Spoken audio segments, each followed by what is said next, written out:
Good morning everyone. Previous class में हमने passive construction के बारे में स्टडी किया था और आज उसका कुछ रिमेनिंग पार्ट बचा हुआ है। उस रिमेनिंग पार्ट के बारे में स्टडी करेंगे।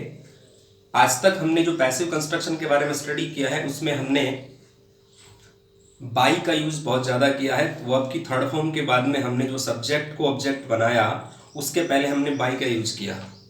आज हम कुछ स्पेशल रूल स्टडी करेंगे जिनमें बाई का यूज नहीं किया जाता। ऐसी कुछ स्पेशल वर्ब्स होती हैं जिनके साथ में बाई का यूज हम नहीं कर सकते। अकॉर्डिंग रूल जो है हम बाई का यूज वहाँ नहीं कर सकते।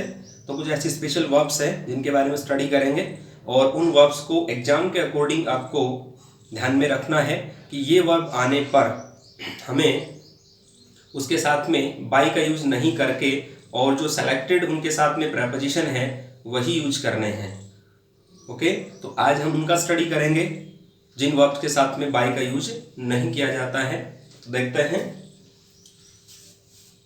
After some verbs some other preposition are used instead of by. Okay, कुछ वर्ब्स के बाद में आफ्टर सम वर्ब्स कुछ वर्ब्स के बाद में some other prepositions are used instead of by. By के बावजूद हमें कुछ अन्य जो प्रेपोजिशन है उनका यूज इन वर्ब्स के साथ में किया जाता है। तो देखिएगा कौन कौन सी वर्ब्स हैं और उनके साथ में कौन कौन से जो प्रेपोजिशन है उनका हम यूज करेंगे। तो इन वर्ब्स को थोड़ा सा माइंड में आप रखें और इनके साथ में आपको बाई का यूज नहीं करना है। रिलेटेड जो भी प्रेपोजिशन है उसी का यूज करना है और वो यूज करना है वर्ब को देख करके। और जो रूल्स हैं वो वही हैं। जैसे हम ऑब्जेक्ट का सब्जेक्ट कन्वर्ट करते हैं, ओके, उसके बाद हेल्पिंग वर्ब लगाते हैं रिलेटेड टू टेंस, फिर अपन वर्ब की थर्ड फॉर्म लगाते हैं। थर्ड फॉर्म के बाद में जो है जिस सब्जेक्ट को ऑब्जेक्ट बना रहे हैं उससे पहले हम बाई का यूज करते हैं। रूल्स वही हैं, केवल बाई का जो यूज है, बाई का यूज करते हैं, रूल्स तो वो हैं, लेकिन एक रूल यहाँ पर हमने चेंज कौन सा किया है, जो हम जिस सब्जेक्ट को ऑब्जेक्ट बना रहे थे उसके पहले हम पहले बाई का यूज करते थे और अब हम बाई का यूज नहीं करेंगे। ओके, ये ध्यान में रखना है। तो हमारा जो फर्स्ट रूल है वो क्या है, with some verbs such as surprised, astonished, disappointed, displeased, alarmed, इनके साथ में क्या होता है, preposition at is used in passive voice. इन सभी वर्ब्स के साथ में क्या करना है, पैसिव वॉइस में एट का यूज करना है, बाई का यूज नहीं करना है। तो देखिएगा, पहले मैं थोड़ा इनका हिंदी अर्थ आपको बता देता हूं। सरप्राइज मीन्स आश्चर्यचकित होना, एस्टोनिश का मतलब ये आश्चर्यचकित होना होता है, डिसअपॉइंट मीन्स निराश करना, डिसप्लीज्ड नाखुश होना या उदास होना, अलार्म्ड चौकन्ना होना या चौकन्ना करना। ये कुछ वर्ब्स हैं जिनके साथ हम पैसिव वॉइस में किसका यूज करेंगे, एट का यूज करेंगे। ओके, तो ये विशेष ध्यान रखने की बात है। अक्सर क्या होता है, मैक्सिमम हम देखते हैं कि हमें तो पैसिव वॉइस में किसका यूज करना होता है, बाई का यूज करना होता है, और हम विदाउट वर्ब, बिना किसी वर्ब को देखे हम जो है तुरंत उसमें बाई का यूज कर देते हैं और सेंटेंस रॉन्ग हो जाता है। तो ऐसे एक्सेप्शन वाले जो क्वेश्चन हैं जिनको एक्टिव इनटू पैसिव में कन्वर्ट करने के लिए बोला जाता है, तो वहां पर यदि हमें ये वर्ब याद नहीं रहती है तो हमारा जो आंसर है वो रॉन्ग भी हो सकता है। इसलिए कुछ स्पेशल रूल्स जो है वो आपको स्टडी करवाए जा रहे हैं।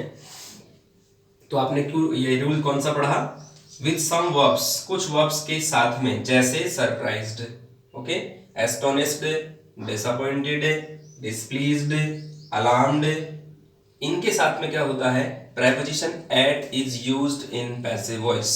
पैसिव वॉइस में प्रेपोजिशन किसका यूज करते हैं, एट का यूज करते हैं। एग्जाम्पल देखिएगा, his intelligence surprised me. Okay, his intelligency surprised me, उसकी बुद्धि ने मुझे आश्चर्यचकित किया। तो यहाँ पर टेंस कौन सा है, देखिएगा यहाँ पर टेंस है पास्ट सिंपल, क्योंकि यहाँ वर्ब की सेकंड फॉर्म दी हुई है। हिज इंटेलिजेंसी जो है वो क्या हो गया, सब्जेक्ट हो गया, मी क्या हो गया, ऑब्जेक्ट हो गया। ओके, अब इसको जब पैसिव में चेंज करेंगे तो क्या करेंगे, फर्स्ट ऑफ ऑल हमें क्या करना है, ऑब्जेक्ट को सब्जेक्ट में कन्वर्ट करना है। तो मी जो ऑब्जेक्ट था इसका क्या हो गया यहाँ आई, ये सब्जेक्टिव केस में आ गया, इसको नॉमिनेटिव केस भी कहते हैं। तो ये सब्जेक्ट बन गया यहाँ पर, या पर्सन मान सकते हैं इसको आप। ओके, इसके साथ में पास्ट सिंपल जो टेंस है उसका जब हम पैसिव फ्रेम करते हैं तो उसमें हमें नेक्स्ट जो टेंस है पास्ट कॉन्टिन्यूअस, उसकी हेल्पिंग यूज करनी पड़ती है। और पास्ट कॉन्टिन्यूअस में आई के साथ में वॉज का यूज होता है। ओके, तो यहां पर हमने किसका यूज किया, आई के साथ में वॉज का यूज किया। ओके, सरप्राइज्ड ये ऑलरेडी थर्ड फॉर्म है, सेकंड फॉर्म भी होती है, और फर्स्ट फॉर्म क्या होती है इसकी, SURPRISE, ये इसकी फर्स्ट फॉर्म होती है। तो सेकंड और थर्ड फॉर्म सेम होती है। तो यहाँ पर हेल्पिंग वर्ब के बाद में क्या लगा दिया, थर्ड फॉर्म। अब यहाँ पर जो पीछे हमने पैसिव वॉइस कन्वर्ट किए हैं, यहाँ पर हम किसका यूज करते थे, बाई का यूज करते थे, लेकिन यहाँ पर हम बाई का यूज नहीं करके किसका यूज कर रहे हैं, एट का। क्यों, कि रूल्स के अकॉर्डिंग, हमारा जो भी रूल हमने स्टडी किया है उस रूल के अकॉर्डिंग क्या है कि सरप्राइज के साथ में किसका यूज होता है, एट का यूज होता है, इसलिए हमने किसका यूज किया, यहाँ एट का यूज किया है। और इसके जस्ट बाद में यहाँ पर हिज इंटेलिजेंसी जो सब्जेक्ट है उसको हमने इधर ऑब्जेक्ट में कन्वर्ट कर दिया। तो इस प्रकार हमारा जो कंप्लीट सेंटेंस क्या फ्रेम हुआ, I was surprised at his intelligency. Okay, तो ये ध्यान रखने की बात है। Let's see the other example, her success astonished me, उसकी सफलता ने मुझे आश्चर्यचकित किया, अचंभित किया, यूं कह सकते हैं आप इसको। तो यहां पर फिर से ऑब्जेक्टिव केस में कौन है, मी को हमने कन्वर्ट किया सब्जेक्ट में, तो क्या हो गया, आई। ओके, आई के साथ में क्या लगता है, पास्ट सिंपल का जब पैसिव वॉइस बनाते हैं तो आई के साथ में वोज ही लगता है। और एस्टोनिश, ईडी को हटाते ही फर्स्ट फॉर्म बन जाता है, ईडी लगाते सेकंड फॉर्म, और थर्ड फॉर्म भी एस्टोनिस्ट ही होता है। तो हमने क्या लगा दिया, हेल्पिंग वर्ब के बाद में थर्ड फॉर्म लगा दिया। इसके जस्ट बाद में यहां पर हम पहले लगाते थे बाई, अब क्या लगा रहे हैं, एट। एट क्यों लगा रहे हैं, क्योंकि एस्टोनिश जो वर्ब है उसके साथ में क्या लगता है, एट लगता है। ओके, उसके जस्ट बाद में हर सक्सेस, ये सब्जेक्टिव केस था और हमने इसको इधर क्या बना दिया, ऑब्जेक्टिव केस बना दिया, या ऑब्जेक्ट में कन्वर्ट कर दिया। तो हमारा कंप्लीट सेंटेंस क्या हुआ, I was astonished at her success. Okay, अब देखिएगा सेकंड रूल। सेकंड रूल क्या है, देखिएगा, with verbs non and obliged, दो ही वर्ब हैं, एक तो कौन सी है, नॉन है, दूसरा वर्ब कौन सा है, ऑब्लाइज्ड। इनके साथ में क्या होता है, preposition two is used. Preposition किसका यूज होता है, टू का यूज होता है, ये ध्यान रखने की बात है। कौन कौन से वर्ब के साथ में, नॉन और ऑब्लाइज्ड। ओके, इनके साथ में किसका यूज होगा, टू का। कहां पर, इन पैसिव वॉइस। पैसिव वॉइस में इनके साथ में टू का यूज होगा, जो हम पहले बाई का यूज करते थे।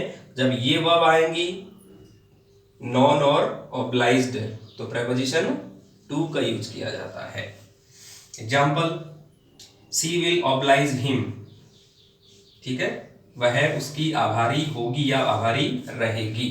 तो यहां पर ये जो हिम है इसको कन्वर्ट कर देंगे ही में।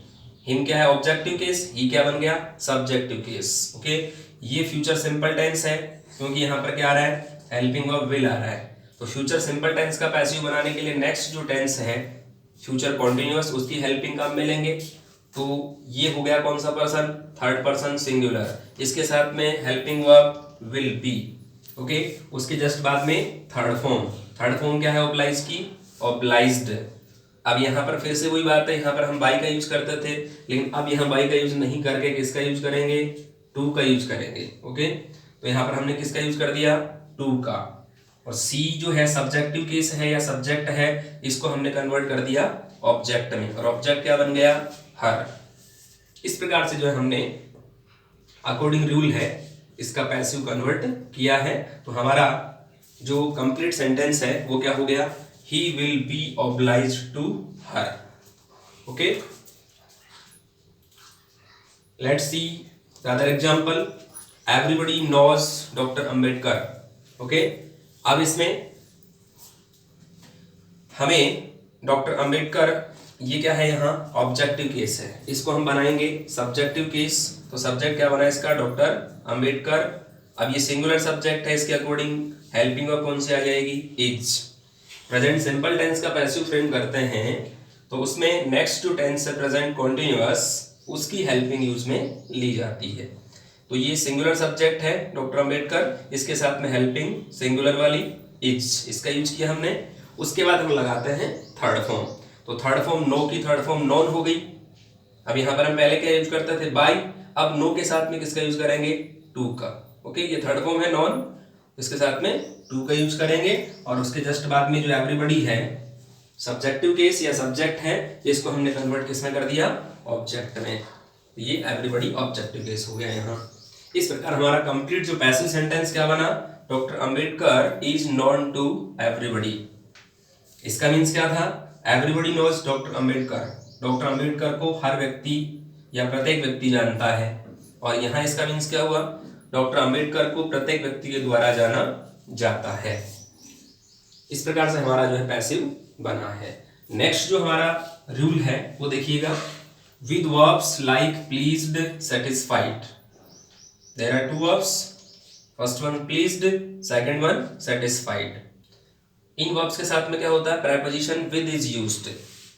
कौन सा प्रेपोजिशन यूज किया जाता है, विद, इसका यूज किया जाता है। ओके, एग्जांपल देखिएगा, हर बिहेवियर प्लीज्ड हिम, उसके व्यवहार ने उसे खुश किया। ओके, तो यहाँ पर कौन सा टेंस हो गया, पास्ट सिंपल टेंस हो गया। अब हम पास्ट सिंपल का पैसिव बनाते हैं तो नेक्स्ट टेंस जो है पास्ट कॉन्टिन्यूअस उसकी हेल्पिंग यूज में लेते हैं वॉज और वर। तो यहाँ पर ऑब्जेक्टिव केस कौन है, हिम, हिम को सब्जेक्ट बनाया ही के साथ में हेल्पिंग कौन सी आएगी वॉच। ओके, और फिर आएगी थर्ड फॉर्म, तो थर्ड फॉर्म प्लीज्ड है यहाँ पर, नो प्रॉब्लम। फिर यहाँ पर हम यूज करते थे बाय का, लेकिन अब यहाँ प्लीज जो वर्ब आ गया ना, इसके अकॉर्डिंग स्पेशली हम किसका यूज करेंगे, प्रेपोजिशन विद का यूज करेंगे। ओके, और यहाँ पर हर बिहेवियर जो सब्जेक्टिव केस है उसको हम किस में कन्वर्ट कर देंगे, ऑब्जेक्टिव केस में। तो यहाँ पर हर बिहेवियर ऑब्जेक्टिव केस हो गया। और ये फर्स्ट लेटर यहाँ जो एच है वो कैपिटल था, इधर ये स्मॉल कन्वर्ट हो गया। इस प्रकार हमारा कंप्लीट सेंटेंस क्या बना, he was pleased with her behaviour, उसे उसके व्यवहार के द्वारा या व्यवहार के साथ जो है वो खुश किया गया। ये बात है इसमें। फिर देखिएगा इसमें, his work satisfied the officers, उसका जो काम है वो ऑफिसर्स को, अधिकारियों को संतुष्ट करता है। तो यहाँ पर द ऑफिसर्स क्या है, और यहाँ पर ऑब्जेक्टिव केस है, हमें क्या बनाना है इसको सब्जेक्टिव केस। तो ये फर्स्ट लेटर यहाँ पर जो है हमने कैपिटल किया है, इधर पहले स्मॉल था। जब भी सेंटेंस की स्टार्टिंग होती है तो फर्स्ट लेटर हमेशा कैपिटल ही यूज किया जाता है। अब द ऑफिसर्स जो है वो प्लूरल सब्जेक्ट हो गया। तो प्लूरल सब्जेक्ट के अकॉर्डिंग हेल्पिंग वर्ब कौन सी आ गई, आर। प्रेजेंट सिंपल का पैसिव बनाते हैं तो नेक्स्ट वाला जो टेंस है प्रेजेंट कॉन्टिन्यूअस, उसकी हेल्पिंग को हम यूज में लेते हैं। तो ये बात हमें ध्यान में रखनी है। तो देखिएगा इसमें, the officers are satisfied with his work. तो यहाँ पर हिज वर्क जो है वो ऑब्जेक्टिव केस आ गया इधर, और सेटिस्फाई के साथ में क्या लग गया, प्रेपोजिशन विद लग गया। इस प्रकार जो है हमें ये जो वर्ब्स हैं इनको माइंड में रखना है। ओके, यदि ये माइंड में नहीं है तो हमारे फिर पैसिव इसका जो सेंटेंस है वो रॉन्ग होगा, डेफिनेटली रॉन्ग होगा। और हम किसका यूज करेंगे, बार बार वहां बाई का यूज करेंगे, और जैसे ही हमने बाई का यूज किया और सेंटेंस रॉन्ग। तो ये ध्यान रखने की बात है। तो इसमें आप विशेष ध्यान रखें। अब यहाँ पर नेक्स्ट जो रूल है हमारा उसको देखिएगा, with verb like interest. Interest जो वर्ब है उसके साथ में प्रेपोजिशन इन का यूज होता है, ये भी ध्यान रखने की बात है। अब यहाँ पर इन का यूज आप याद कैसे रखें इसको, तो याद रखने के लिए आप ध्यान रखें, इधर देखो ये स्टार्टिंग भी किससे हो रही है, इसकी इनसे हो रही है। ओके, इसकी इंटरेस्ट की। तो इंटरेस्ट सब आते ही, इंटरेस्ट वर्ड आपके एग्जाम में आते ही आपको दिखाई देते ही क्या करना, भाई इन लगा हुआ है। अब यहाँ इसका पैसिव हम कन्वर्ट कर रहे हैं तो हमें क्या करना है, बाई के स्थान पर किसका यूज करना है, इन का ही यूज करना है। तो ये स्टार्ट भी इन से है तो इन, और इधर भी इन। तो ये थोड़ा सा एक आप जो है इसको ध्यान रख सकते हैं ताकि इजीली आपको याद भी रह जाएगा। फिर इसके बाद में एग्जाम्पल देखिएगा इसका। तो ये इसका रूल आप समझ गए होंगे। क्या समझे? इंटरेस्ट जो वर्ब है उसके साथ में प्रीपोजिशन पैसिव वॉइस में किसका यूज करते हैं? बाई का यूज नहीं करके किसका यूज करते हैं? इन का यूज करते हैं। ओके, इन क्या है? प्रीपोजिशन है। एग्जाम्पल देखिएगा, द बुक इंटरेस्ट हर, ये जो बुक है उसको रुचिकर लगती है। ओके, अब यहां पर हर जो है वो ऑब्जेक्टिव केस, इसको सब्जेक्टिव केस में कन्वर्ट करेंगे तो सी बन जाएगा इसका। इसके अकॉर्डिंग हेल्पिंग वर्ब कौन सी आ जाएगी? इज। प्रेजेंट कंटीन्यूअस में 3 हेल्पिंग वर्ब्स होती हैं, इज, एम, आर। सिंगुलर के साथ में इज, प्लूरल के साथ में आर और आई के साथ में एम। तो यहां पर सी जो है वो सिंगुलर सब्जेक्ट है। सिंगुलर सब्जेक्ट के अकॉर्डिंग यहां पर हमने क्या लगाया? इज लगाया। ओके, इसके जस्ट बाद में इंटरेस्ट जो वर्ड है, इस इंटरेस्ट वर्ड को या इंटरेस्ट जो वर्ब है अपनी, इस वर्ब का हम थर्ड फॉर्म फ्रेम करेंगे। तो थर्ड फॉर्म क्या हो गया? इंटरेस्टेड। ओके, ये इसका थर्ड फॉर्म है इंटरेस्ट का। इसके बाद थर्ड फॉर्म लगा दिया। अब यहाँ पर हम पहले जो है बाई का यूज करते हैं, लेकिन यहाँ पर इंटरेस्टेड के अकॉर्डिंग किसका यूज करेंगे? इन का यूज करेंगे। ओके, मैंने बताया थोड़ी देर पहले आपको कि इन को देखते आप इधर भी इनका यूज ही करेंगे। इसके बाद जो ये सब्जेक्टिव केस था इसको हमने ऑब्जेक्टिव में कन्वर्ट कर दिया। इधर ये कैपिटल लेटर था टी, लेकिन हमने इसको स्मॉल कर दिया। तो कैपिटल लेटर सेंटेंस के फर्स्ट में ही आता है, उधर नहीं आता है। और कोई मान लो प्रॉपर नाउन है तो वो कहीं भी कैपिटल लेटर हो सकता है, नो प्रॉब्लम। और जो है वो केवल फर्स्ट में कैपिटल लेटर में आता है। इस प्रकार से हमारा जो सेंटेंस है वो क्या फ्रेम हो गया? She is interested in this book. फिर एक लास्ट जो रूल है, बहुत इंपॉर्टेंट रूल है ये भी।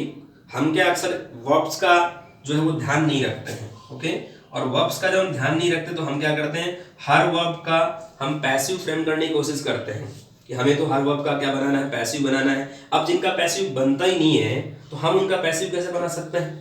तो हमारे माइंड में तो क्या है कि हमें तो बाई लगा के या फिर इन लगा के, एट लगा के, विद लगा के, जो भी है इनको सबको माइंड में रख लेंगे और हमें पैसिव फ्रेम करना है। लास्टली हमारा काम है पैसिव फ्रेम करना। लेकिन हमें ये भी ध्यान रखना कि ऐसी कुछ वर्ब्स भी होती हैं जिनका पैसिव फ्रेम हो ही नहीं सकता। तो यदि हमने उनका पैसिव वॉइस बना दिया तो सेंटेंस हमारा रॉन्ग है, और सेंटेंस रॉन्ग हुआ तो एग्जाम में मार्क्स भी कटेंगे। ओके, तो ये बात भी ध्यान में रखने की, कुछ ऐसी वर्ब्स भी हैं जिनका पैसिव फ्रेम होता ही नहीं है, ये एक्सेप्शन में आ जाती हैं। तो उन वर्ब्स का तो विशेष ध्यान रखना ही रखना है। यदि उन वर्ब्स का विशेष ध्यान नहीं रखेंगे तो सेंटेंस रॉन्ग होगा, और सेंटेंस रॉन्ग होते ही जो है मार्क्स कटने के पूरे पूरे चांसेस बन जाएंगे। तो ये विशेष ध्यान रखने वाली बात है। अब यहाँ पर लास्ट जो हमारा रूल है वो कुछ ऐसी वर्ब्स हैं, ओके, जिनका पैसिव फ्रेम नहीं होता। ओके, तो कौन कौन सी वर्ब्स है देखिएगा। Some verbs such as have, hold. Have means रखना, होल्ड मीन्स रखना। किसके अर्थ में है ये? In the sense of contain. Contain means भी समाहित होना, रखना, शामिल होना, इस अर्थ में आता है। तो कुछ ऐसी वर्ब्स हैं जैसे मान लो जो हैव या होल्ड के अर्थ में आती हैं, उन वर्ब्स का हम पैसिव फ्रेम नहीं कर सकते। Passive voice is not possible. Okay, उनका पैसिव वॉइस पॉसिबल ही नहीं है। अब कौन कौन सी ऐसी वर्ब्स है देखिएगा, जैसे कंटेन है, ओके, समाहित होना, लैक कमी होना, शूट कोई चीज शूट करती है वैसे, फिट कोई चीज फिट हो जाती है या ये चीज फिट है, रिजेंबल किसी चीज के समान होना, ठीक है ना, किसी व्यक्ति के समान होना। ओके, इस प्रकार से ये जो कुछ वर्ब्स हैं जैसे कंटेन है, लेक है, शूट है, फिट है, रिजेंबल है, ओके, ये जो वर्ब्स हैं वो क्या होता है, इनका क्या होता है देखिएगा, do not change into passive voice. इनका पैसिव वॉइस में चेंज नहीं होता है। तो ये विशेष ध्यान रखने की बात है। कौन कौन सी वर्ब है? जो हैव और होल्ड मतलब कंटेन के अर्थ में जो वर्ब्स होती हैं उनका पैसिव नहीं बनता है। तो इसमें कौन कौन सी वर्ब आ गई? कंटेन जो है वो खुद आ गई वर्ब इसमें, लैक कमी होना, सूट वर्ब आ गया, फिट आ गया, रिजेंबल आ गया। रिजेंबल का मीन्स कहता है सादृश्य होना, किसी के समान होना। तो ये जो वर्ब्स हैं इनका विशेष ध्यान रखेंगे, इनका पैसिव फ्रेम नहीं होता है। ये विशेष ध्यान रखने की बात है। एग्जाम्पल आपके सामने है, my sister has 4 cars, this book contains 100 pages, this girl resembles her father. इस प्रकार से हमारे पास में 3 एग्जाम्पल्स हैं, और जितने भी एग्जाम्पल्स बनते हैं उसके अकॉर्डिंग हमें इन वर्ब्स को माइंड में रखना है। You have to keep in mind these verbs, okay. और these verbs are not changed into passive voice, ठीक है, क्योंकि इसमें देखा जाए तो इसमें ये देखो हैज रखने के अर्थ में है, कंटेन यहाँ क्या है, कोई समाहित होने के अर्थ में, रखने के अर्थ में है, रिजेंबल्स सादृश्य या समान होने के अर्थ में है। तो इनका हमें क्या करना है, पैसिव वॉइस फ्रेम ही नहीं करना है। करना क्या है, पैसिव वॉइस फ्रेम होता ही नहीं, करेंगे कहां से। तो पैसिव वॉइस इनका फ्रेम नहीं होता है, क्योंकि ये होल्ड के अर्थ में आ जाती हैं। जितनी वर्ब्स आपने यहाँ देखी है, contain, lack, suit, fit, resemble, ये किसके अर्थ में आती है, होल्ड के अर्थ में या कंटेन के अर्थ में आती, कोई चीज रखने के अर्थ में आती है। तो इनका पैसिव वॉइस हम फ्रेम नहीं कर सकते, तो ये विशेष ध्यान रखने की बात है। तो ये कुछ स्पेशल रूल्स थे, और इन स्पेशल रूल्स को आपको मद्देनजर रखना है। एग्जाम में अगर ये आती हैं तो इनके साथ में आपको जो सूटेबल प्रेपोजिशन है उसका ही यूज करना है, दूसरे प्रेपोजिशन का यूज नहीं करना है। इन वर्ब्स के साथ में बाई प्रेपोजिशन का यूज तो बिल्कुल नहीं करना है, वो तो माइंड से बिल्कुल आप रिमूव कर देना उस चीज को। जो भी सूटेबल प्रेपोजिशन है जिसके साथ में, जिस वर्ब्स के साथ में, उसी का यूज करना है। और लास्ट जो रूल में ऐसे कुछ वर्ब्स है जो कंटेन के अर्थ में आती हैं, होल्ड के अर्थ में आती हैं, उनका तो पैसिव वॉइस पॉसिबल ही नहीं है। तो ये कुछ इंपॉर्टेंट रूल्स थे, और नेक्स्ट क्लास में हम नेक्स्ट टॉपिक का स्टडी करेंगे। Thank you very much, have a nice day.